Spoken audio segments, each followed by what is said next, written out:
राज्यातील नेत्यांकडून विधानसभेची तयारी सुरू. पवार, देवेंद्र फडणवीस यांनी व्यक्त केला विजयाचा विश्वास. तर विधानसभेची मॅच महायुतीच जिंकणार असल्याबाबत फडणवीसांकडून विश्वास.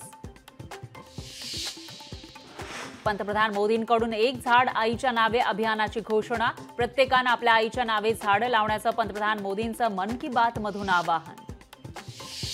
1993च्या मुंबई साखळी बॉम्बस्फोट प्रकरणातील अबू सालेमला विशेष टाडा न्यायालयाचा मोठा दिलासा. अबू सालेमच्या जन्मठेपेच्या शिक्षेतून 12 वर्ष कमी केल्याची माहिती.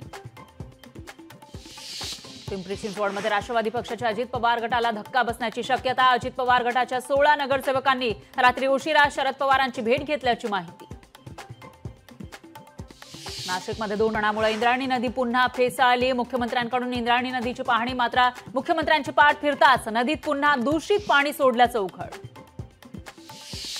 छत्रपती संभाजीनगरमध्ये केंद्रीय जीएसटी विभागाच्या 638 जणांना नोटिसा. 3 वर्षांपासून 249 कोटींचा जीएसटी भरणा न केल्यानं नोटीस.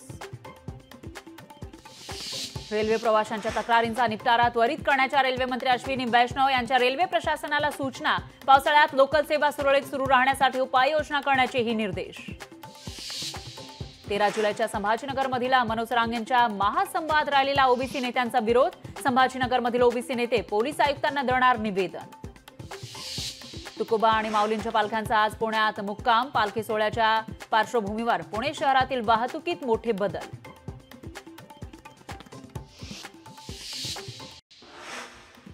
मुंबई सत्र न्यायालयातील न्यायाधीशांची बदली. न्यायाधीश राहुल रोकडेंची दिंडोशीतील सत्र न्यायालयामध्ये बदली. सॅन रेल्वे ओव्हरब्रिज अवजड वाहनांसाठी बंद. पावसाळ्यामध्ये रेल्वे पुलाची अवस्था पाहता हा पूल अवजड वाहनांसाठी केला बंद. कोल्हापुरात पोलीस ऍक्शन मोडवर. मोरवाडी आणि मोतीनगरमध्ये पोलिसांची छापेमारी. अवैध गावठी दारूच्या हातभट्ट्या पोलिसांनी केल्या उद्ध्वस्त. नाशिक शहरामध्ये डेंग्यूचा प्रादुर्भाव वाढला. महिनाभरात डेंग्यूचे 161 रुग्ण. महापालिका अधिकाऱ्यांचे पेस्ट कंट्रोलकडे दुर्लक्ष होत असल्याचा नागरिकांचा आरोप.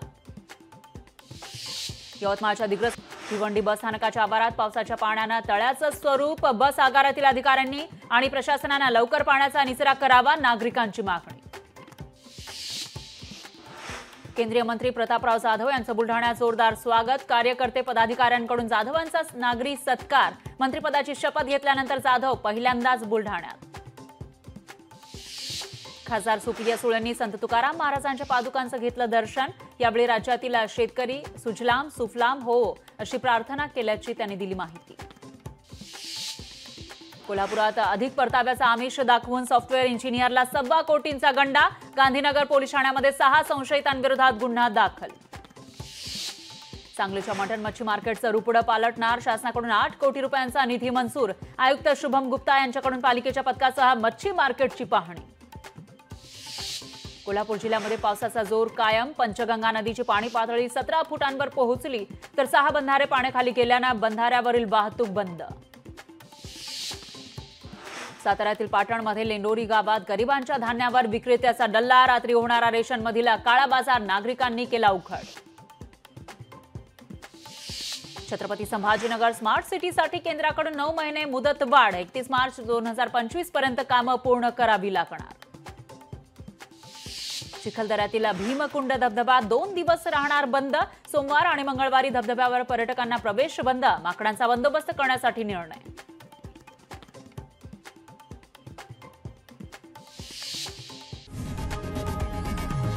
लोकशाही मराठी ऐका, पहा, जागरूक रहा.